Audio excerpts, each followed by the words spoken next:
বান্দা তুই কেন জাহান্নাম থেকে বাঁচার জন্য, আমার আযাব থেকে বাঁচার জন্য, আযাব থেকে বাঁচার জন্য ঘাটির মধ্যে তুমি কেন ঢুকে যাচ্ছ না? সুবহানাল্লাহ বলেন। তুমি কেন ঢুকছো না? বলেন কেন ঢুকছো না? আযাব থেকে বাঁচার ঘাটিতে তুমি কেন ঢুকছো না? বলেন আযাব থেকে বাঁচার ঘাটি। বলেন আকাবা মানে পাহাড়ের ওই চূড়া, পাহাড়ের ওই গিরি গুহা, যেখানে ঢুকলে আর দুশমনের ওয়ার চলে না, এটাকে বলে আকাবা। এটাকে বলে কি? বলেন আকাবা। আল্লাহ তাআলা বলেন ফালাকতাহামাল আকাবা, ফালাকতাহামাল আকাবা। তুমি কেন ঢুকছো না? ঘাটিতে কেন ঢুকছো না? ঘাটিতে কেন ঢুকছো না? আমি বললাম আল্লাহ ঘাটি কি কি? আল্লাহ তাআলা যেন বলেন আমার যতগুলো বিধান আছে সবগুলো হলো আমার আযাব থেকে বাঁচার ঘাটি। বলেন আযাব থেকে বাঁচার ঘাটি কি? তাহলে নামাজ আযাব থেকে বাঁচার ঘাটি। বলেন বলেন রোজা আযাব থেকে বাঁচার ঘাটি, হজ আযাব থেকে বাঁচার ঘাটি, যাকাত আযাব থেকে বাঁচার ঘাটি, তাসবিহাত আযাব থেকে বাঁচার ঘাটি। সুবহানাল্লাহ। এরপরে আরো হাজারো ঘাটি আছে। রব বলেন এই ছোট্ট সূরার মধ্যে এতগুলো বলতে পারবো না, অল্প কিছু তোমাকে বলে দেই। ফালাকতাহামাল আকাবা ওয়া মা আদরাকা মাল আকাবা। তুমি কি জানো আকাবা কি? ফাক্কু রাকাবা, গোলাম আজাদ করে দিবা, আযাব থেকে বেঁচে যাবা। সুবহানাল্লাহ। ফাক্কু রাকাবা। বলেন ফাক্কু রাকাবা। বলেন ফাক্কু মানে ছুটকারা, আজাদ করে দেওয়া, স্বাধীন করে দেওয়া, ছুটিয়ে দেওয়া। রাকাবা গোলাম ছিল তখন, গোলাম কথা ছিল, গোলামগুলোকে কিনে কিনে আজাদ করে দিবা, তুমি জাহান্নাম থেকে বেঁচে যাবা। সুবহানাল্লাহ।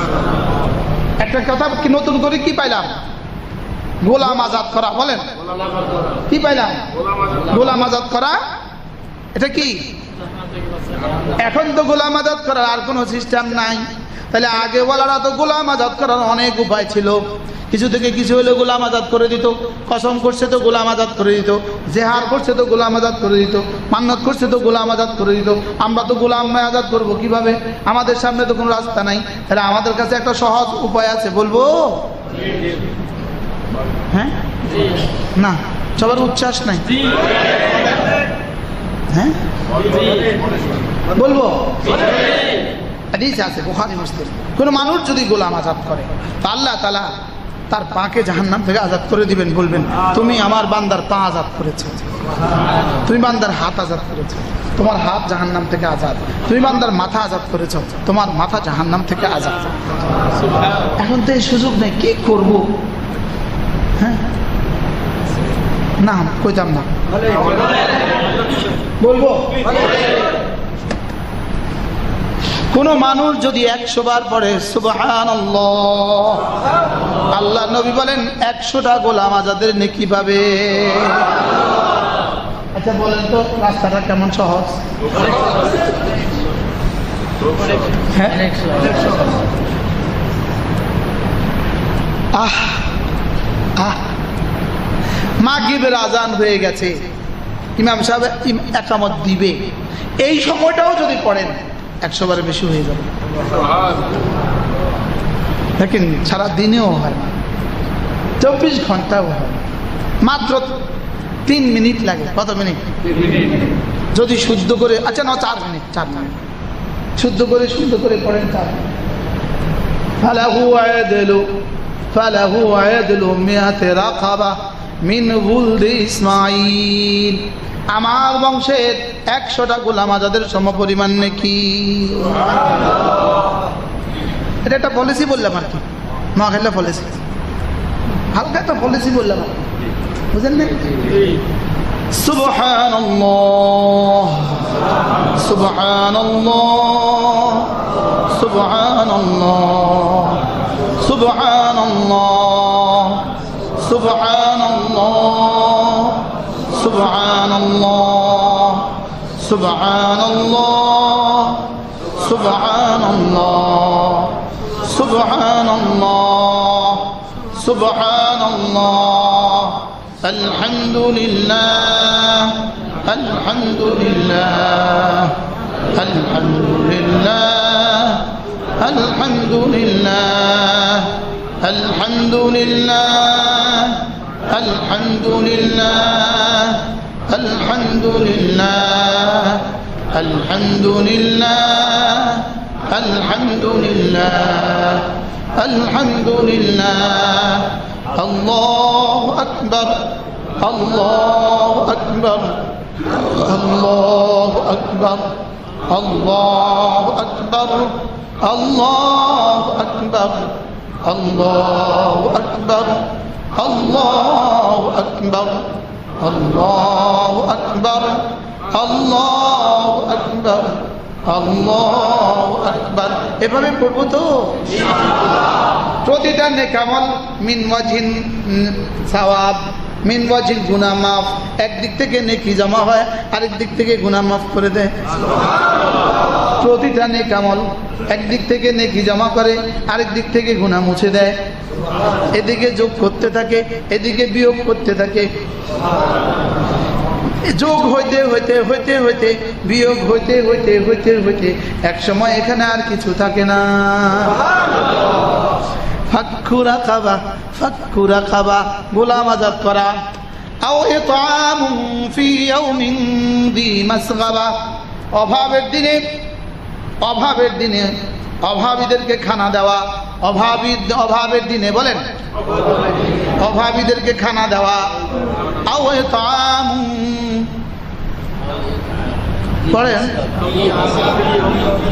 আও ইতআমুন ফি ইয়াউমিন যী মাসগাবা, অভাবের দিনে খাদ্য দেওয়া। অভাবের দিনে কি দেওয়া? এবার বলুন তো পরিমাণ কি হবে? কি পরিমাণ জাহান্নাম থেকে মুক্তির ফয়সালা হবে? বলে হুজুর আলহামদুলিল্লাহ। বলেন আছে, বলেন আছে। হাফিজি চ্যারিটেবল একটা সংস্থা হয়েছে, ওই সংস্থার 5 জন উপদেষ্টা বানাইছে। আমাদের মাহফুজুল হক সাহেব একজন উপদেষ্টা, চিনেন তো আপনারা?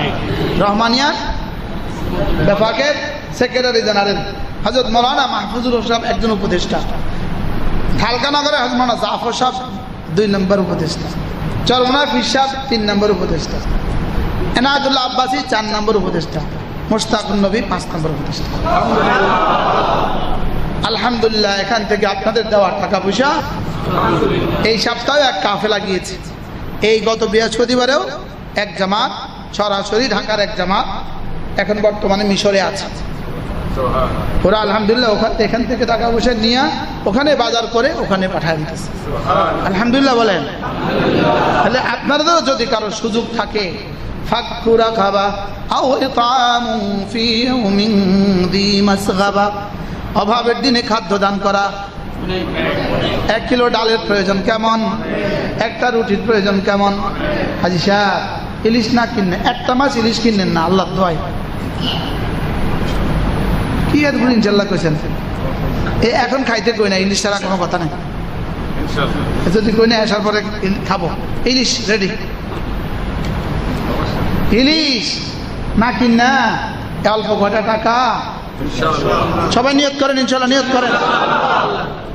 যার যে সুবিধা আছে, একজন 1 লাখ দেন, একজন 5 লাখ দেন, একজন 10 লাখ দেন। যে যে নিজেকে জাহান্নাম থেকে বাঁচাতে চান আমাদের হাজী সাহেবের কাছে দিয়ে দেন, ইনশাআল্লাহ পৌঁছে যাবে ইনশাআল্লাহ। আমার ছেলেও মিশরে আছে, আমরা বরাবর ওর কাছেও পাঠাইতে পারি। আলহামদুলিল্লাহ বলে ইনশাআল্লাহ কোনো খেয়ানত হবে না বলেন ইনশাআল্লাহ।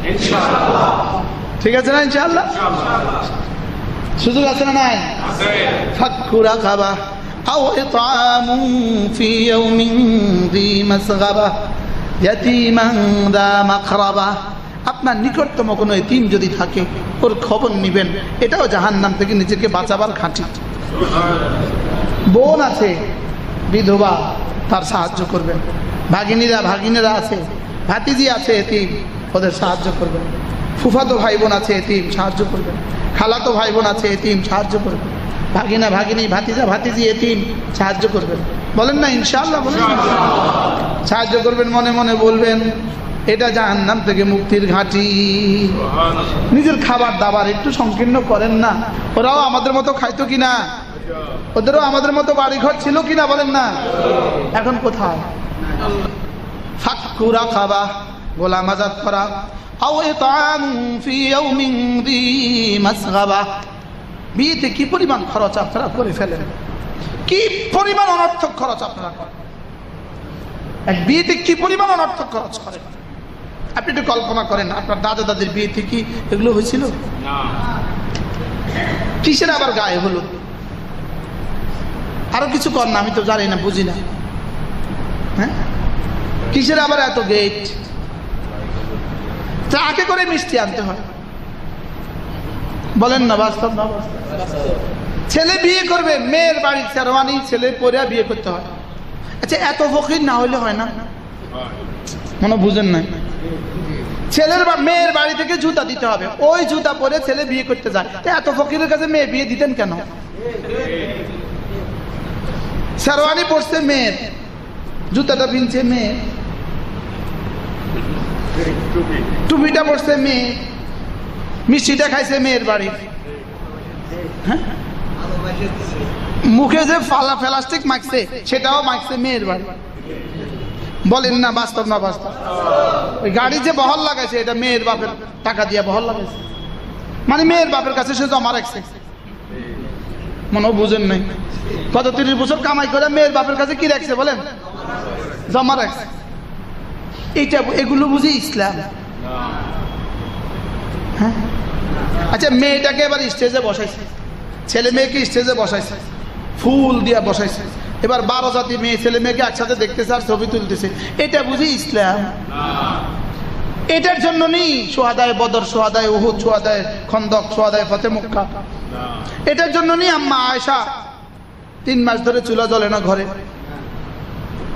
এটার জন্য নেই হযরত ফাতেমা দোপাট্টা ওড়না ছেড়ে গেছে। এটার জন্য নেই হযরত জয়নাব বিনতে মুহাম্মদকে সাল্লাল্লাহু আলাইহি ওয়াসাল্লাম রাদিয়াল্লাহু তাআলা কে ওটের পিঠ থেকে গর্ভাবস্থায় ফেলে দেওয়া হয়েছিল। এটার জন্য নিয়ে হযরত হামজাকে টুকরো করা হয়েছে। আমি কি কিছু বুঝাতে পারতেছি আপনাকে? এই ইসলামের জন্য। তো এই ইসলাম ফিটা খাবে না, কোন ইসলাম ফিটা খাবে? হ্যাঁ, বাস্তব না বাস্তব? 1999 সাল আমি পড়াশোনা শেষ করে শেষ পরীক্ষা দিয়ে লক্ষ্মীপুর বাড়িতে যাব। আব্বার সাথে রিক্সায় উঠছি, রিক্সা উঠা আব্বাকে বলছে আব্বা বিয়ে করব। কোন দিন কইছি কর না? যেদিন পরীক্ষার সালানা পরীক্ষার পার্সা জমা দিছি, পটিয়া মাদ্রাসা দারুল ইফতার শেষ মাকালা জমা দিছি, শেষ পার্সা জমা দিয়া বাড়ি যাওয়ার পথে আব্বার কাছে আব্বা বিয়ে করব। এখন 36 বছর হয়, ওরও বিয়ে করা না বাপ মা। বলেন না বাস্তব না বাস্তব? সে শুধু নিজের পায়ে দাঁড়ায়, ও এখন কার পায়ে দাঁড়ায় দিছে? কিন্তু আপনি যখন বিয়ে করছেন আপনি কিন্তু নিজের পায়ে দাঁড়ায় বিয়ে করেন নাই। আপনার আব্বাও নিজের পায়ে দাঁড়ায় বিয়ে করেন নাই, আপনার দাদাও নিজের পায়ে দাঁড়ায় বিয়ে করেন। আর আপনার আব্বার কাছে আপনার নানা মা বিয়ে দেওয়ার সময় এটা বলে নাই যে ওর কয়তলা বাড়ি আছে। আপনি আর আমি এটা শিখলাম কোথেকে? ওর বিয়ের আগে ওর বাড়ি হবে কেন? মনে বুঝেন না কথা? বিয়ের আগে ওর বাড়ি হবে কেন? আমরা কে কে বিয়ের আগে বাড়ি করছেন? তাই বাড়িওয়ালারা, সব বাড়িওয়ালারা বলেন বিয়ের আগে কে কে বাড়ি করছেন? বুঝেন না কথা? আচ্ছা, বাচ্চা হওয়ার আগে মায়ের স্তরে দুধ আসবে কেন? বাচ্চা হইলে দুধ আসে না, বাচ্চা হওয়ার আগে দুধ আসে? হ্যাঁ, বাচ্চা হওয়ার তো বাচ্চা হওয়ার আগে আসলো না। কিসের অভাবে বাচ্চা হওয়ার আগে দুধ আসে না? বাচ্চার অভাবে। বাচ্চা নাই, এই জন্য সিস্টেম নাই। বলেন না? এখন ওদের 35 বছর বয়স, ও বিয়ে করে না, আরো প্রতিষ্ঠিত হয়ে বিয়ে করবে। 36 আরো প্রতিষ্ঠিত, ও প্রতিষ্ঠিত হবে কবে? ওদিকে প্রতিষ্ঠিত হইতেছে, এদিকে পা দুটো আরো চিকন হইতেছে। অথচ ইসলাম কোথায়? রাগ করতেছেন? হ্যাঁ, ছেলে বিয়ে করেন, মেয়ে অপেক্ষা করছে মাস্টার্স পাস করে বিয়ে করাবে। এবার মাস্টার্স পাস করেছে, 2 বছর হয়ে গেছে, বিয়ে তো হয় না। এবার আরো 3 বছর, বিয়ে তো হয় না। এবার 36 বছর চলে, এবার তো কেউ আর আসে না। এবার হুজুরের কাছে, হুজুর একটা তাবিজ দেন, হুজুর একটু পানি ভরা। কদিন আগে একজন গেছে, হুজুর আমার মেয়েটারে জিনেরা লয়ে গেছে। আমি কি জিনে নেয় নাই, দু পায়া মানছি নিছি। আমি কি দু ঠ্যাংওয়ালা জিন। জিন নিজে তবে এটা দুইটাই গলা। আল্লাহ আমাদের সবাইকে বুঝ দেন। আল্লাহর কসম ইসলাম ফুলফিল, পূর্ণাঙ্গ। বলেন ইসলাম কি? এটা আংশিক কিছু না জীবনের সব ক্ষেত্রে আছে? বলেন জীবনের কি আছে? জীবনের সব ক্ষেত্রে আছে। জীবনের সব ক্ষেত্রে ইসলাম আছে। ইসলাম যে মানলেন, জীবনের সব ক্ষেত্রে মানলেন, বাস আপনি কামিয়াব দুনিয়া আখিরাত। ফাক্কু রাকাবা আও ইতআমুন ফি ইয়াউমিন যী মাসগাবা ইয়াতীমান যা মাকরাবা। যা মাকরাবা এটা কয়দে ইহতিরাজি নয়, কয়দে ইত্তেফাকি। ওলামাদের জন্য বলছি, ইয়াতীমান যা মাকরাবা, এতিমদেরকে সাহায্য করবে। বলেন এতিমকে সাহায্য করবেন। যখনই কোনো এতিম দেখেন ওর মাথা হাত বুলাবেন আর ভাববেন যদি আমার বাচ্চাটা এতিম হইতো। হ্যাঁ, মাদ্রাসাগুলোতে বোর্ডিং গিয়া জিজ্ঞেস করবেন এতিম কয়জন আছে, বলবে আমাদের কাছে 10 জন এতিম আছে। বলবেন যান ওই 10 জনকে ডাক দেন, 100 টাকা 100 টাকা করে 10 জন হাতে তুলে দিয়ে আসবেন। ওদেরকে বলবেন এই টাকাটা তুমি মাদ্রাসা দিয়ে দিও। হুজুরকে বলবেন হুজুর 20 জন এতিম আছে, 1 বস্তা চাল আমি এতিমদের জন্য দিলাম। বলেন না ইনশাআল্লাহ, বলেন না ইনশাআল্লাহ। কোন মাদ্রাসা দিবেন? আপনার যেটা যেটা ভাল লাগে। বুঝেন নাই কথা? হ্যাঁ, আমার কথা কইলে হুজুর নিজের মাঝে কালেকশন লাগে এই কথা কইছে। মাঝে মাঝে ওস্তাদদেরকে একটা লুঙ্গি দিবেন, মাঝে মাঝে আপনার মসজিদে ইমাম সাহেবকে একটা লুঙ্গি দিবেন, মাঝে মাঝে মুয়াজ্জিন সাহেবকে একটা 3 পিস দিবেন। ইনশাআল্লাহ কোন বেতন আছে 20,000, পেঁয়াজের দাম বেড়ে গেছে, 5 কিলো পেঁয়াজ কিনে দিয়ে দিবেন। ইনশাআল্লাহ কোন না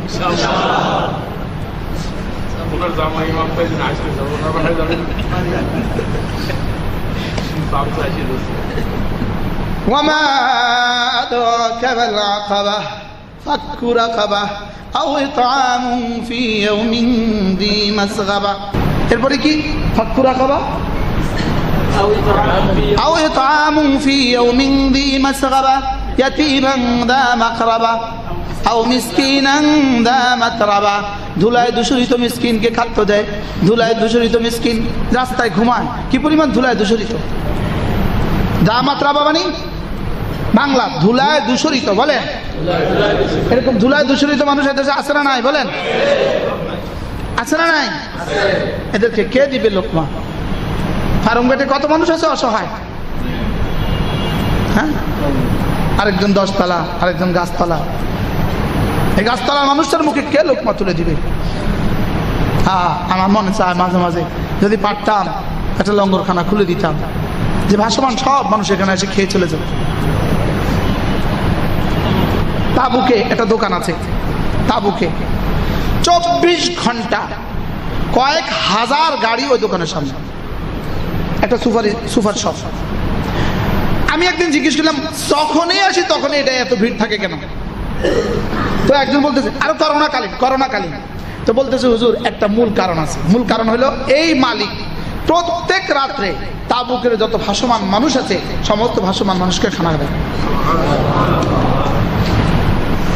ব্যাস, যার ঘর নাই, যার খাবার নাই, বিদেশিরা বিশেষ করে বাংলাদেশি, ইন্ডিয়ান, পাকিস্তান, এই 3 দেশ, সুদান, এই 4 দেশ যাদের কোনো ব্যবস্থা নাই, এরা এখানে আসে খানা খায়। বগুড়া 7 রাস্তার মোড়ে একটা হোটেল আছে, কি নাম? আকবরিয়া। কি করে? প্রত্যেক রাত্রে শহরের সমস্ত ফকিরদের খানা দেয়। কি হয়? পারবো না ইনশাআল্লাহ? কিছু কিছু করা দরকার না? দরকার না? আল্লাহ না, 1 বাড়িওয়ালা আরেক বাড়ি নিয়াত করবেন, 2 বাড়িওয়ালা আরেক বাড়ি নিয়াত করবেন। মানে আদম তোমার কিছু হয়ে গেল, কবরের মাটি ছাড়া তোমার কলিজা কেউ ভরতে পারবে না, তোমার পেটটা পুরাতে পারবে না কবরের মাটি ছাড়া। কবরের মাটি ছাড়া পেট ভরতে পারবে না। লা ইয়ামলাউ দাওফা ইবনে আদম ইল্লা তুরাব। মাটি ছাড়া তোমার পেট কেউ ভরতে পারবে না। কি বলছে বলেন? আচ্ছা কি শুনছেন আপনারা? কোরআন শুনছেন না আমার বানাওয়াট কথা শুনতেছেন? হ্যাঁ, ইসলাম কি পরিমাণ সুন্দর। হ্যাঁ, আও মিসকিনান দা মাতরাবা, এরপরে সে কি বলে সুম্মা কানা মিনাল্লাযীনা আমানু ওয়া তাওয়াসাউ বিস-সাবরি ওয়া তাওয়াসাউ বিল মারহামা, সবগুলো কাজ করে, এরপরেও বলে আমি একজন মুমিন। সুবহানাল্লাহ, আমি শুধুই মুমিন। আর সে মানুষকেও এগুলো করার উপদেশ দেয়, মানুষকে এগুলো করার উপদেশ দেয়। আল্লাহ তাআলা বলেন উলাইকা আসহাবুল মাইমানা, এরা জান্নাতে হাসরের ময়দানে আরশে আজিমের ডান দিকে থাকবে। সুবহানাল্লাহ, এরা কোন দিকে থাকবে? ডান দিকে থাকবে, ডান দিকে। আল্লাহ আমাদের সবাইকে কথাগুলো বুঝা মানা সহজ করে দেন। নিয়ত করেন ইনশাআল্লাহ, নিয়ত করেন ইনশাআল্লাহ। হ্যাঁ, আপনার ঘরে যে মেয়েটা কাজ করে ওকে মাঝে মাঝে খুশি করে দিবেন, ওকে মাঝে মাঝে খুশি করে দিবেন। আপনার দারোয়ানকে মাঝে মাঝে 100 টাকা দিয়ে দিবেন, মাঝে মাঝে 500 টাকা দিয়ে দিবেন, বেতনের বাইরে। বলেন না ইনশাআল্লাহ? ও যদি না হইতো আপনার কি পরিমাণ কষ্ট হইতো? আপনার ঘরের কাজের মেয়েটা যদি না হইতো আপনার কি পরিমাণ কষ্ট হইতো? হইতো না? হইতো না? বলেন। ওর সুখে দুঃখে ওকে মাঝে মাঝে কিছু দিয়ে দিবেন, ওকে মাঝে মাঝে কিছু কি করবেন? দিয়ে দিবেন ইনশাআল্লাহ। নিজের ড্রাইভারকে মাঝে মাঝে কিছু দিয়ে দিবেন। হ্যাঁ, নিজের কাছে যারা অধীনস্থ ওদের সুখে দুঃখে দিয়ে দিবেন। হ্যাঁ, আল্লাহ আমাদের সবাইকে তৌফিক দান করেন। আমার বাড়তি কথার জন্য আমাকে মাফ করে দিবেন। হ্যাঁ, মসজিদের দিকে কিছু ফিরাবেন না, এ যা বলছি আমি আমার থেকেই বলছি। সভাপতি সেক্রেটারি দিকে কোনো কিছু ফিরাবেন না আবার, ঠিক আছে না? কথা ওনারা কি আমরা কয়ে দিচ্ছি এগুলো কোন লেগে? আমি কইছি কি, কারণ রক্ত আমরা দিছি, রক্ত আমরা দিছি। এক এক রাত গেছে নির্ঘুম, মাস পর মাস গেছে নির্ঘুম, 24 ঘন্টা গেছে এভাবে হাত কড়ি লাগানো। 24 ঘন্টা কি? আচ্ছা, কতক্ষণ থাকতে পারে হাত কড়ি এভাবে? কতক্ষণ? ডান্ডা বেড়ি পায়, হাত কড়ি হাতে, কতক্ষণ থাকতে পারে? কি চোখে দেখছি এই দুই পায়ের উপরে মশা পড়ছে হাজার হাজার, লেকিন হাতে মারতে পারি নাই। কি আর এরপরেও এইভাবে নাচুগুরি, এরপরে এইভাবে নাচুগুরি। এই নাচুগুরির সাজা কি হবে? কি হবে? নাচুগুরির ভয়াবহ হবে। কি হবে বলেন? এই মসজিদ মাদ্রাসার জন্য সাজাও দিতে পারে না, কাঁদার লাগে সাজাও দিতে পারে না। হ্যাঁ, নাফরমানি করে কারা, কাঁদে কারা, সাজাও দিতে পারে না। আল্লাহ আমাদের সবাইকে হেফাজত করেন। আল্লাহ বাংলাদেশকে বাঁচান। আল্লাহ কি পরিমাণ পাকিস্তানে কি পরিমাণ পাকিস্তানে বন্যা, কি পরিমাণ বন্যা, কি পরিমাণ ভয়াবহ পরিস্থিতি। আছে উম্মতে মুসলিমার কোনো কান্না? আছে উম্মতে মুসলিমার কোনো ফিকির? কেন আমাদের ঢাকা তো বন্যা হয় না। ঢাকা কেন বাঁচে জানেন না তো? আল্লাহর কসম, ঢাকা বাঁচতেছে শুধুই মসজিদের মাদ্রাসাগুলো বরকত। না, এটাকে উপরে দিতে 1000 বার, উপরে দিতে 1000 বার। বাস্তব না বাস্তব বলেন? মসজিদে আজান হইতেছে, নামাজ হইতেছে, মাদ্রাসাগুলোতে তেলাওয়াত হইতেছে, তাবলীগ ওয়ালারা ফিকির করতেছে, হাক্কানি রব্বানি আল্লাহ ওয়ালারা মেহনত করতেছে, এই সব বরকতে আলহামদুলিল্লাহ আল্লাহ ঢাকা শহরকে বাঁচাচ্ছে। ঢাকা তো বন্যা আসতে পারে না, সুযোগ নাই তো, নেই মাথে না, কেমনে আসবো বন্যা? হ্যাঁ, বলে আসবে নাকি? হ্যাঁ, আফামিনু মাকরাল্লাহ ওয়ালা ইয়ামানু মাকরাল্লাহি ইল্লাল কওমুল খাসিরুন। আল্লাহর আযাব থেকে নিজেকে কিভাবে নিরাপদ ভাবছেন? কিভাবে নিরাপদ ভাবছেন? করোনা দিয়ে কি করছিল জাতিকে? কি করছিল করোনা দিয়ে? যদি আমেরিকার মতো মারা যেত করোনা বাংলাদেশ, অবস্থা কি হইতো? দাফন করার মতো মানুষ থাকতো না। বাস্তব না বাস্তব? ওই সেই দাফনের জন্য আবার সেই ওলামা ইকরামে হাজির, জাগরে এক জাররা গনে না, ওই তারা যায় আবার দাফনের লেগে হাজির। একজনের নাম বলে আপনারা চিনবেন, ঢাকা শহরের সবচেয়ে বড় ব্যবসায়ী, সবচেয়ে বড় জায়গাওয়ালা, মারা গেছে। একটা ছেলে মেয়ে আসেনি, একটা ছেলে মেয়ে।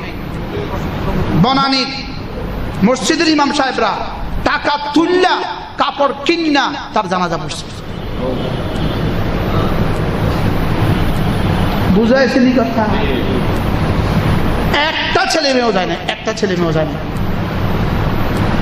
8 জন ডাক্তার আনছে ইন্ডিয়া আর সিঙ্গাপুর থেকে, বলছে স্থাবর অস্থাবর সম্পত্তি যা আছে সব লয়ে যাও, শুধু সুস্থ করো আমাকে। শেষ পর্যন্ত করোনা তাকে আর ছাড়ে না। কি কত জায়গা দখল করছে মানুষের, পার্ক বানাচ্ছে, কত জায়গা দখল করে, কতজনের জায়গা দখল করে যমুনা পার্ক বানাচ্ছে। কতজনের জায়গা দখল করে? আল্লাহ আমাদের সবাইকে হেফাজত করেন, আল্লাহ আমাদের সকলকে হেফাজত করেন। চলেন নিয়ত করি ইনশাআল্লাহ আমরা ঈমান আমলের উপরে উঠবো ইনশাআল্লাহ। বলেন ইনশাআল্লাহ। 5 ওয়াক্ত নামাজ জামাতের সাথে পড়বো, নিজের ছেলে মেয়েদেরকে দিন শিখাবো, নিজের ঘরে দিনই পরিবেশ কায়েম করবো ইনশাআল্লাহ। আল্লাহ আমাদের সবাইকে তৌফিক দান করেন, আল্লাহ আমাদের সবাইকে হেফাজত করেন, যেন আমাদের বাংলাদেশটাকে আল্লাহ তাআলা কিয়ামত পর্যন্ত হেফাজত করেন। বাংলাদেশ যদি আক্রান্ত হয় তো আমরা কি করবো বলেন? কি করব বলেন? এই শহরে একটা বাড়ি যদি রাস্তা পড়ে যায় বলেন বাকিগুলোর কি অবস্থা হবে? এরকম অপরিকল্পিত শহরকে পৃথিবীর কোথাও আছে? হ্যাঁ, আল্লাহ আমাদের সবাইকে হেফাজত করেন। এই ইসলামী মসজিদগুলো আমাদের হেফাজতের রক্ষা কবচ। এই মসজিদ, এই মাদ্রাসা, এই জিকির, এই ফিকির, এই দোয়া, এই আজান আমাদের হেফাজতের রক্ষা কবচ। কথা বুঝে আসছে? আল্লাহ তাআলা আমাদের সবাইকে হেফাজত করেন।